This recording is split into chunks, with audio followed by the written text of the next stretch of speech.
Hey, I'm Charlie Becker, and I'm a business development representative working with Brighton Science to support our aerospace customers. Lately, there's been a lot of talk about the stabilizing metals market, but if you're a manufacturer in aerospace, you know the pressure hasn't really gone away. Component manufacturers are still feeling supply chain constraints when sourcing aerospace-grade aluminum, titanium, and nickel alloys. With production ramping up, supplier variability has real downstream effects on product quality. At the same time, you've probably seen the recent coverage in Air and Space Forces talking about aircraft readiness and sustainment challenges.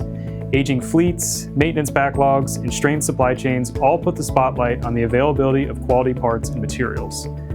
When focusing on sustainment, what isn't always talked about is how early those issues with parts and material quality can arise.